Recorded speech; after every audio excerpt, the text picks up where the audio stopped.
kallid kurgisõbrad, katse eesmärk, miks me üldse neid kurke kasvatame, on ju natukene midagi võrrelda ka. Ja teie eesmärk on siis võrrelda 2 erineva taime puhul seda, et ühel me eemaldame külgvõrsed ja teisel me neid ei eemalda. Ja siis vaatame, mis siis juhtub taimedega, kui neid lasta vabalt kasvada või kui neid kujundada. Aga selleks, et seda teha, on vaja teada, milline on taimel peavõrse, milline on külgvõrse, et mida me siis võtame ära ja mille me siis alles jätame. Sellel taimel on näha, et peavõrse saab alguse siit kõige alt ja ta on kõige jämedam varre osa, mis taimel on moodustunud. Ja selle peavarre külge kasvavad siis erinevad taimeosad. Kõige tuttavamad on muidugi lehed.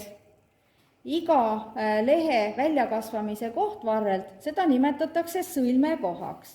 Ja seda 2 lehe vahelist ala nimetatakse siis sõlmevaheks. Ja siit sõlmekohast kasvavad taimel välja väikesed viljahakatised, külgvõrsed ja ka köitraod, millega taim ennast tugedele kinnitub. Siin taime küljes on ilusasti näha, et on olemas 2 viljaalget ja alustab kasvu ka pisikene külgvõrse ning lisaks sellele ka köitraag. Näha on siit poolt juba, kuidas esimene siis külgvõrse on ennast pikalt välja sirutanud. Ja kui me nüüd valime need osad välja, mis on vaja eemaldada, ehk selle taime, millelt külgvõrsed ära võetakse, siis saan siin kohe näidata, kuidas neid külgvõrseid eemaldada tuleb. Kuna nad on rohtsed ja pehmed, siis me lihtsalt näpistame selle külgvõrse siit ära. Viljahakatised jätame, sest me tahame juba varakult kurki saada.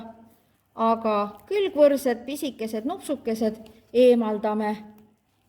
Nii, ja võtame ära kõik, mis siis siin peavarre külge on kasvanud. Et see pikk on siin peavars, eemaldame köitraod, viljahakatised jäävad. Nii.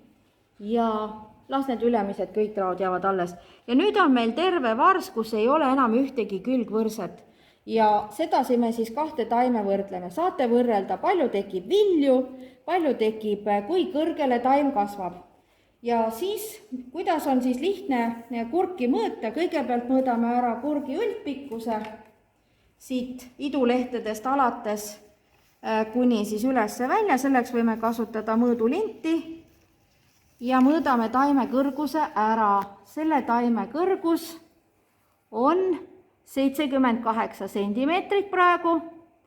Ja nüüd selleks, et hõlbustada järgmise korra mõõtmist, paneme kirja 78 sentimeetrit ja tähistame selle mõõtekoha ära. Võtame siit ühe kas siis klambri või värvilise paela. Ja tähistame sellega selle mõõtekoha ära. Järgmine kord, kui tahame hakata kurgipikkust mõõtma, siis alustame juba selle koha pealt, kus siis kurgi kõrgus oli, märgistatud koht, ja mõõdame ära siis selle järgmise taime osa ja liidame need omavahel kokku.